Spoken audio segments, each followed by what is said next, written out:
नमस्कार, आप देख रहे हैं अपना बिहार, आपके साथ मैं हूं अलीम अतहर। बिहार सरकार भले ही स्वास्थ्य सुविधाओं का दावा करे, लेकिन हकीकत जानकर आप हैरान और परेशान हो जाएंगे। पटना की कोविड डेडिकेटेड अस्पताल एनएमसीएच सिर्फ नाम का रह गया है। यहां एक बेड पर डेड बॉडी और दूसरे पर मरीज हैं। ऐसा लगता है कोई देखने वाला नहीं है, कोई सुनने वाला नहीं है। स्वास्थ्य विभाग सिर्फ मीटिंग पर मीटिंग कर रहा है, मगर ग्राउंड पर हालात बद से बदतर होते जा रहे हैं। यहां कोविड वार्ड में घंटों से 2 डेड बॉडी पड़े हुए हैं। परिजनों ने वीडियो बनाकर न्यूज़ 18 को दिया है ताकि हकीकत से स्वास्थ्य महकमा को रूबरू कराया जा सके। दरअसल बीते कुछ दिनों के दौरान लगातार एनएमसीएच से ऐसी तस्वीरें सामने आ रही हैं कि कोरोना पॉजिटिव मरीजों की जब इलाज के दौरान मौत हो जा रही है, तब उनके शव को घंटों कोरोना वार्ड में ही छोड़ दिया जा रहा है। इस कारण से मृतक के परिजन से लेकर कोरोना वार्ड में इलाजरत मरीज और उनके परिजन परेशान दिख रहे हैं। आज भी ऐसी तस्वीर एनएमसीएच स्थित कोरोना वार्ड में देखने को मिली है। परिजनों ने एनएमसीएच प्रशासन की इस लापरवाही से जुड़ी वीडियो को न्यूज़ 18 से साझा भी किया है, जिसे बाद में न्यूज़ 18 की टीम संवाददाता अमित कुमार वहां पहुंचे और एनएमसीएच जाकर वहां की बदहाल व्यवस्था की पड़ताल की। कल भी ऐसी ही तस्वीरें आई थी जिसे न्यूज़ 18 ने दिखाया था। कोई पूछने वाला नहीं है, कोई डॉक्टर को जाए तो करे ना, वो हम नहीं जाएंगे, वो नहीं जाएंगे। एनएमसीएच में लगातार जो है प्रशासनिक अमले की लापरवाही देखने को मिल रही है। जो डॉक्टर हैं वो कोरोना पेशेंट जो हैं उनका इलाज कर रहे हैं, और जब मौत हो जा रही है तो घंटों जो है जो डेड बॉडीज़ है वो वार्ड में ही रख दिया जा रहा है। और ये एक दिन की नहीं, ये सिलसिला लगातार देखने को मिल रहा है। इस वक्त मैं मौजूद हूँ एनएमसीएच में, और आप देख रहे हैं कि यहाँ जो कोरोना पेशेंट हैं वो आ रहे हैं। कुछ पेशेंट जो है वो ठीक हो रहे हैं, जा भी रहे हैं, लेकिन कुछ ऐसे भी पेशेंट हैं जिनका देहांत हो जा रहा है। उपचार के अभाव की बात कही जा रही है। हालांकि ये लोगों का अपना कहना है, जो मरीज हैं उनके परिजनों का ये कहना है। लेकिन सबसे दुखद जो तस्वीर जो आ रही है लगातार इस एनएमसीएच से कोरोना वार्ड के बाहर आ रही है, वो ये है कि मरीज़ का देहांत हो जा रहा है, और उसके बाद भी घंटों जो है मरीज़ के परिजनों को इंतज़ार करना पड़ रहा है। डेड बॉडीज़ जो है वो वार्ड में ही छोड़ दे रहे हैं लोग, जिसके कारण दूसरे जो मरीज़ हैं या उनका अटेंडेंट जो है वो दहशत में है। तो यहाँ हमारे साथ मौजूद हैं, डेहरी अनसोन से आए हैं। संतोष नाम है आपका, क्या नाम है आपका? संतोष कुमार चौधरी। संतोष जी, ये बताइएगा कि आपके पिताजी जो है वो कब आप लेकर के यहाँ आए थे? 12 बजे। अभी क्या स्थिति है? अभी 3-3:30 बजे डेट कर चुके हैं। अभी तक लाश उसी पड़ल है टिप, कोई पूछने वाला नहीं है। कहाँ पर हुआ है? 15वां वार्ड में, कोरोना वार्ड में ही? कोरोना वार्ड में कोई पूछने वाला नहीं है। हम कल से खाना पीना माँ है, हम है, कोई खाना पीना नहीं खाया है। हम लोग कोई जा रहे हैं डॉक्टर पर तो 1 घंटा 2 घंटा ये समझा रहा है सर। क्या करा कि अभी आप नहीं देखें ना, 1 घंटा बाद लाश वितरित करेंगे। हम लोग भूखे प्यासे रहे ना, तब होगा ना। हम डेयरी से आए हैं, मतलब हम आज काम काज करेंगे ना पिताजी के अपन। कोई सुन ही नहीं रहा। हुआ जाओ तो हुआ जाओ, हुआ अफसर है, हुआ बड़ा बाबू हुआ बैठल है, हुआ बैठल कर रहे हैं। वो ऑफिस में जाइए, वो ऑफिस में जाइए। वार्ड से डेड बॉडी भी नहीं निकाला ना, कोई काला नहीं है। अभी चलिए सर देख लीजिए। दूसरे लोग तो कह रहे होंगे आपको कि आप अपना डेड बॉडी हटवाइए। दूसरा कोई अगल बगल कर रहा है। देखिए यहाँ पे एक और, आप कहाँ से आए? हम तो पटना के ही हैं। क्या प्रॉब्लम? 2 डेड बॉडी पड़ी हुई है, 8 घंटे से कोई हटाने वाला नहीं है। उसी के बीच में हम लोग को रहना पड़ रहा है। एक तो कोई केयरिंग करने के लिए आ नहीं रहे, अटेंडेंट ही केयरिंग कर रहे हैं सबका, गार्जियन। क्या नाम हुआ आपका? नीतीश कुमार। लेकिन समस्या तो यही है कि उनके पिताजी का देहांत हुआ है। जो अस्पताल प्रशासन है उनकी ये लापरवाही जो है वो आप लोग के को भी ये जान ले लिया मेरा पिताजी को। कल मैं इमरजेंसी वार्ड में भर्ती करना चाहिए था, तो वार्ड में भर्ती कर दिया। हाफ इतना था ना पिताजी के, इतना हाफ वार्ड में भर्ती कर दिया। वो सब जान ले लिया हमारे डॉक्टर। क्या लगता है आपके पेशेंट हैं? पेशेंट कर रहे हैं वो, लेकिन जो स्थिति है अस्पताल प्रशासन का जो लापरवाही है, अगर अस्पताल के भरोसे छोड़ देंगे तो वो सबको जान ले लेंगे। वो अब खुद अटेंडेंट होकर काम कर रहे हैं, तो वो कुछ अभी हैं वो सही से। डेड बॉडी जो है उसको हटा नहीं रहे, कोई नहीं हटा रहे हैं, और वो भी अपना प्रॉब्लम लेके जा रहे हैं। सबके पास कोई सुनने वाले नहीं है। सरकार तो दावा कर रही है, लगातार स्वास्थ्य मंत्री दावा कर रहे हैं, प्रधान सचिव स्वास्थ्य विभाग के दावा कर रहे हैं, सब दावा कर रहे हैं कि बहुत अच्छा है, बहुत व्यवस्था है। सर वो सिर्फ बोलने के लिए है सर, जमीनी स्तर पे कुछ नहीं हो रहा है सर। वो चलिए, तो ये बिल्कुल ये लोग जो हैं, इनकी बातों से समझा जा सकता है कि स्थिति क्या होगी, क्योंकि कोरोना वार्ड में जाना संभव नहीं है। और यही वजह है कि कोरोना वार्ड में की अंदर की तस्वीर जो है वो इन्हीं अटेंडेंट के द्वारा दी हुई तस्वीरों के जरिए हम आप तमाम दर्शकों को लगातार दिखा रहे हैं और आप लोगों तक पहुंचा रहे हैं। कोशिश ये भी है कि सरकार इन तस्वीरों के बाद जागे। स्वास्थ्य विभाग जो है, जिसको लेकर के केंद्रीय स्वास्थ्य टीम जो 3 सदस्यीय है वो भी यहाँ आई थी, कई फटकार स्वास्थ्य टीम ने लगाया था। और उसके बाद भी जो राज्य की स्वास्थ्य व्यवस्था है वो सहज समझा जा सकता है कि राम भरोसे है। यहाँ पे जो लोग हैं इलाज कराने आ रहे हैं एनएमसीएच में, कोरोना वार्ड में, उनमें से कुछ लोगों की जब देहांत हो जा रही है तो उनका डेड बॉडी छोड़ दिया जा रहा है, ये इन लोगों का कहना है। सीधे तौर पे कहीं ना कहीं ये तस्वीर जो है वो राज्य के स्वास्थ्य व्यवस्था जो है चरमराई हुई उसको तस्दीक कर रही है। खैर, देखना होगा कि इन तस्वीरों को देखने के बाद, इस खबर को देखने के बाद क्या जो सोया हुआ स्वास्थ्य विभाग है वो जगता है या नहीं। कैमरा पर्सन नीलमणि के साथ अमित कुमार, न्यूज़ 18 पटना। मेरे पिताजी हैं 3:30 बजे से मरे हुए हैं। तो एक बेड पर डेड बॉडी है, दूसरे बेड पर मरीज का इलाज चल रहा है और उसी वार्ड में मरीज के दूसरे परिजन आ रहे हैं, जा रहे हैं। और आपने सुना कि किस तरीके से मरीज के परिजन ये बता रहे हैं कि अगर मरीजों को पूरी तरह से अस्पताल के भरोसे छोड़ दिया जाए तो मरीज का बचना ही मुश्किल है।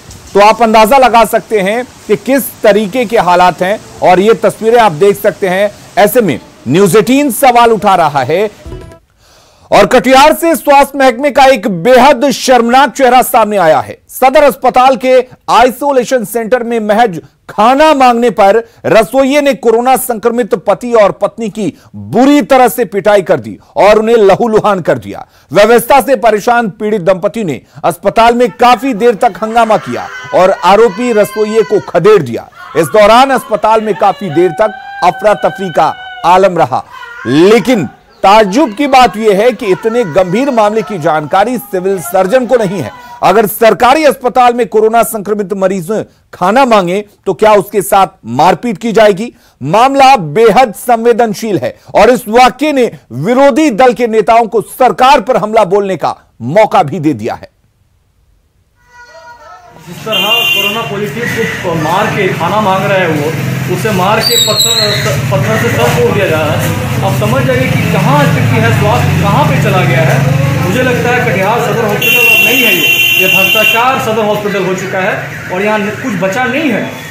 ऐसी कोई बात हमारे पास तो नहीं आई है। अगर इसको DSB किया होंगे या मैं अभी जाता हूँ तो देख लेता हूँ क्या बात है, कहाँ पर किस आइसोलेशन सेंटर की बात है। ANM स्कूल से मैं अभी पता करता हूँ इसके बाद क्या कार्रवाई हम लोग देख रहे हैं। जो कार्रवाई जो उचित कार्रवाई होगी सो होगी। तो स्वास्थ्य महकमे की तस्वीरें आपने देखी। अब हम आपको दिल दहला देने वाली एक लापरवाही की तस्वीर दिखाने जा रहे हैं। आधा बिहार जहां बाढ़ से करा रहा है, वहीं इस बाढ़ में भी कुछ नौजवान जानलेवा स्टंट करने पर उतारू हैं और इन्हें रोकने के बजाय भीड़ तमाशबीन बनी रहती है तो प्रशासन बेखबर रहता है। आगे दिखाई जाने वाली तस्वीर विचलित कर सकती है। इस तरह के स्टंट आप कभी ना दोहराएं, ये जानलेवा हो सकता है। न्यूज़ 18 इस वायरल वीडियो की सत्यता की पुष्टि नहीं करता है। हॉर्न बजाती हुई तेज रफ्तार से आती ट्रेन, सामने रेलवे ट्रैक पर खड़े हैं 15 से 20 नौजवान। महज 5 सेकंड के फासले पर है मौत।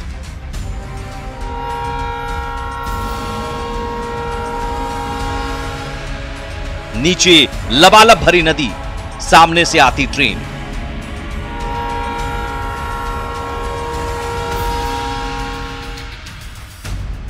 ये नौजवान क्यों दे रहे हैं मौत को दावत?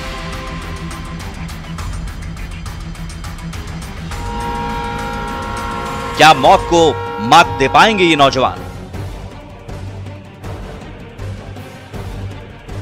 आखिर क्या होगा छठे सेकंड में? 1, 2, 3, 4, 5, 6, 7, 8, 9, 10, 11, 12, 13, 14, 15, 16, 17, 18, 19, 20। 20 में से कुछ नौजवान रेलवे ट्रैक पर खड़े हैं तो कुछ पुल के खंभे पर। सामने से तेज रफ्तार से ट्रेन हॉर्न बजाती हुई आ रही है। ये तस्वीर देखकर ही किसी का कलेजा कांप जाए, लेकिन इनमें जरा भी खौफ नहीं, मानो मौत को मात देने की ठान ली हो। और देखिए, छठे सेकंड में ट्रेन महज एक कदम के फासले पर आते ही ये नौजवान तेजी से नदी में छलांग लगा देते हैं।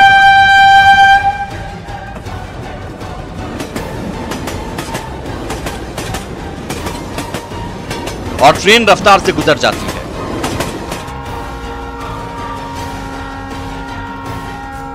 फिर सामने तमाशा देखती भीड़ में से कोई कहता है, जाइए जाइए, ये भेड़िहारी के नौजवान हैं। जाइए आप जाइए, बात नहीं, जाइए, ये भेड़िहारी के नौजवान है लोग, भेड़िहारी के नौजवान है लोग।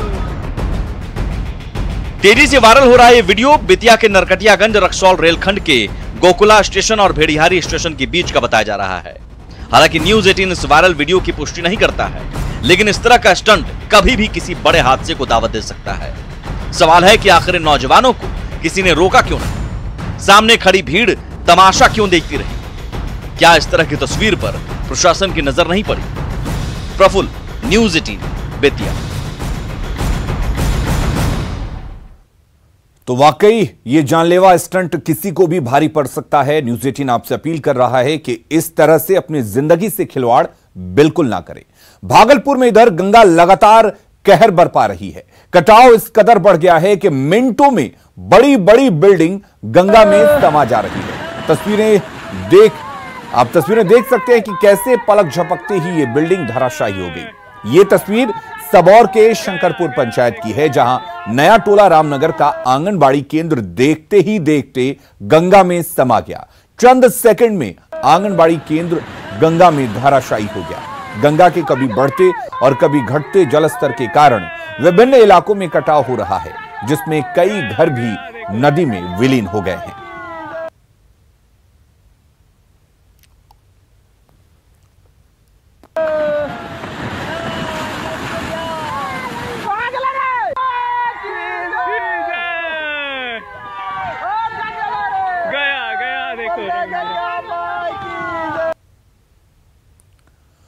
और वहीं गंडक भी पूरे उफान पर है। पश्चिम चंपारण के कई गांव में बाढ़ का पानी घुस चुका है। वाल्मीकि नगर के रामपुरवा में बाढ़ का पानी जब घुस रहा था, उस वक्त हमारे सहयोगी आनंद अमृतराज वहां मौजूद थे। गांव के लोग अपना सामान बचाने की कोशिश में जुटे थे। देखिए ये रिपोर्ट।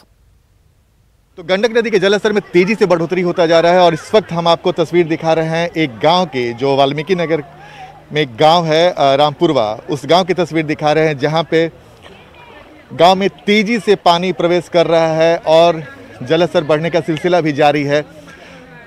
सड़क पर गांव में हर तरफ पानी पानी पहुंच चुका है और लोग परेशान हैं और गंडक नदी के जलस्तर में तेजी से बढ़ोतरी जारी है। इस वक्त हम आपको तस्वीर दिखा रहे हैं कि हम एक गांव में पहुंचे हैं और हमारे घुटने से ज़्यादा पानी दिख रहा होगा आपको और पानी बढ़ता ही जा रहा है।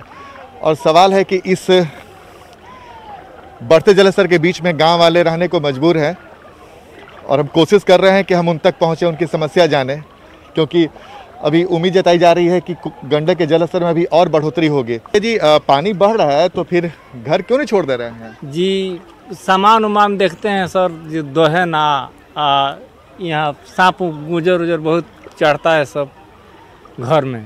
लेकिन पानी बढ़ रहा है तो खतरा भी तो आप लोग को हो जाएगा। जी तो अभी तो रास्ता पर है, हम लोग चल जाएंगे भाग के, पौड़ने वाला आदमी है हम लोग। आप तैरना जानते हैं, अच्छी बात है, लेकिन पानी बढ़ता जा रहा है तो खतरा है ना। और भी लोग देखिए, उन्होंने अपने माल मवेशी को ट्रैक्टर पे ट्रॉली पे रखे हुआ है और कहते हैं कि तैर कर निकल जाएंगे, लेकिन पानी बढ़ता ही जा रहा है। और इस वक्त हम आपको तस्वीर दिखा रहे हैं कि उन्होंने अपने सारे सामान को एक छोटे से ट्रैक्टर नुमा पलंग बनाकर और उस पर रखा हुआ है, महिला पुरुष दोनों लोग।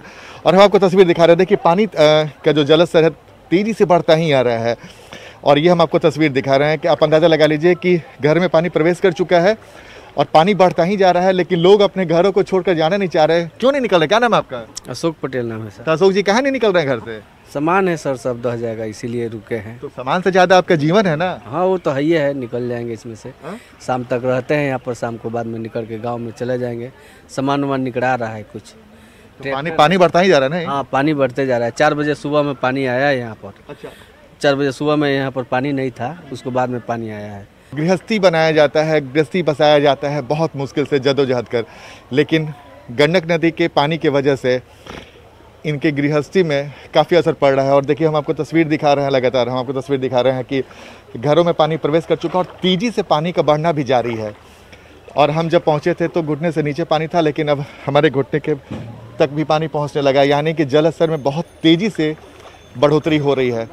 तो हम आपको तस्वीर दिखा रहे हैं वाल्मीकि नगर के गांव की, रामपुरवा गांव की, जहां पे गंडक नदी के बढ़ते जल स्तर ने कई गांव वाले लोगों का जीना मुहाल कर रखा है। कैमरामैन सुबोध के साथ आनंद अमृतराज, न्यूज़ 18 नेटवर्क, रामपुरवा, वाल्मीकि नगर। खबरें लगातार जारी हैं, जल्द लौटते हैं। तो बिहार में नदियां लगातार उफान पर हैं। सरकार की तरफ से क्या कुछ तैयारियां हैं, ये हम जानने की कोशिश करते हैं। हमारे साथ आपदा प्रबंधन विभाग के प्रधान सचिव प्रत्यय अमृत जुड़े हुए हैं। प्रत्यय जी, आपसे जानना चाहेंगे कि जिस तरीके से नदियां जो हैं वो लगातार उफान पर हैं और नदियां कई इलाकों को अपने आगोश में लेती जा रही हैं, किस तरीके की तैयारी है बिहार सरकार की? देखिए, मुख्य रूप से वर्तमान में जो स्थिति है और जिस तरह का अलर्ट हमें प्राप्त है, तो अभी वर्तमान में हम लोग जिस इलाके पर फोकस कर रहे हैं वो है गंडक नदी, जिसे नारायणी के नाम से नेपाल में जाना जाता है जी। और वो जो हम लोग जो तैयारी कर रहे हैं और जिस तरह की सूचना जल संसाधन विभाग, बिहार सरकार ने अपने मॉडलिंग उन्होंने एक मॉडलिंग किया है और वो आर्टिफिशियल इंटेलिजेंस का भी उपयोग कर रही है यह विभाग जी। तो हम लोग लगभग 5 लाख क्यूसेक पानी के लिए तैयार हैं और उसके आलोक में पिछले 24 घंटे से ज्यादा समय से संबंधित जो जिला पदाधिकारी हैं, विशेष रूप से बेतिया, उसके बाद गोपालगंज, उसके बाद है सारण, मुजफ्फरपुर, वैशाली, इन तमाम जिलों में जो रूट रहेगा इस नदी का, और ये हम लोगों की कोशिश है कि निरंतर माइकिंग किया जा रहा है जी। और लोगों को आगाह किया जा रहा है, उनसे अनुरोध किया जा रहा है कि ये जलस्तर बढ़ेगा। और मैं एक चीज बताना चाहूंगा, 2017 में जी गंडक नदी में जलस्तर में काफी वृद्धि हुई थी। असामयिक जो बारिश, जिसको हम लोग फ्लैश फ्लड्स कहते हैं, 17 में, तो वो भी हम लोगों ने देखा है, लगभग 4.5 लाख क्यूसेक पानी उस समय उस साल आया था जी। और इसके पहले भी 2007, 2011 में गंडक में बाढ़ को हम लोगों ने देखा है, अनुभव है। इसलिए हम लोग पूरी तरह से तैयार हैं। आपके चैनल के माध्यम से मैं सिर्फ लोगों से ये अनुरोध करना चाहूंगा जी कि किसी अफवाह पर न जाएं और सभी जगह जिला प्रशासन मुस्तैद है। पर्याप्त संख्या में एनडीआरएफ और एसडीआरएफ की टीम जी पहले से प्री पोजिशन्ड है। कृपया जो लोग इस जल स्तर से प्रभावित होने वाले हैं, उनसे लगातार अनुरोध किया जा रहा है कि वे ऊंचे स्थान पर चले जाएं और सरकार के द्वारा समुचित व्यवस्था भी की गई है, वो निकल जाएं तो उससे यह फायदा होगा कि ये जो जान माल की क्षति होती है वो कम से कम होगी। ये आपके चैनल के माध्यम से मैं अनुरोध करना चाहूंगा। चलिए, बहुत बहुत शुक्रिया प्रत्यय अमृत जी। तो आपदा प्रबंधन विभाग लगातार माइकिंग के जरिए लोगों को यह सूचित कर रहा है कि जो हालात हैं वो कंट्रोल करने की कोशिश की जा रही है और लोगों से सुरक्षित स्थान पर जाने की बात कही जा रही है। गंडक नदी के दायरे में आने वाले इलाकों को खास तरीके से फोकस किया जा रहा है ताकि ये गंडक नदी जहां जहां पहुंचती है और जहां कटाव ज्यादा होता है वहां पर लोग ना रहें, लोग वहां से निकलकर कहीं सुरक्षित जगह पर पहुंच जाएं। रोज कोशिश अपने बिहार को बेहतर बनाने की। खबर आपकी, ख्याल आपका, देखिए अपना बिहार। रोज बढ़ रहा है आगे, रोज गढ़ रहा है इतिहास, साथ ही आज लड़ रहा है कोरोना से। जानिए झारखंड की सुबह शाम की तमाम हलचलों की खबर जोहार झारखंड में। हर गांव देखेगा, हर शहर देखेगा। बिहार झारखंड की बाकी खबरों के साथ कोरोना से प्रदेश की लड़ाई की तमाम ताजा जानकारी भी लेगा। गांव शहर 100 खबर रोज सिर्फ न्यूज़ 18 पर।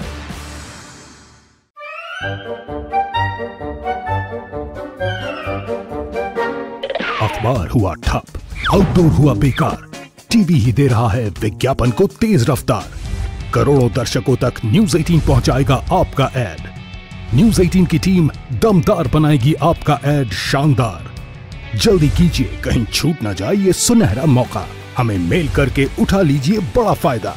ये स्पेशल ऑफर है अगले 15 दिनों तक। साथ ही मिलेगा हमारी वेबसाइट पर प्रमोशन। आज ही मेल करें adsales@nw18.com पर। न्यूज 18 इंडिया, आपका पसंदीदा नेशनल न्यूज चैनल। देखिए डीडी फ्री डिश पर बिग मैजिक और 9XM चैनल के बीच। कोरोना की हर खबर देखते रहिए न्यूज 18 इंडिया पर। भैया राम राम, नमस्कार। फुल गोपालगंज से मुकेश, छपरा से संतोष।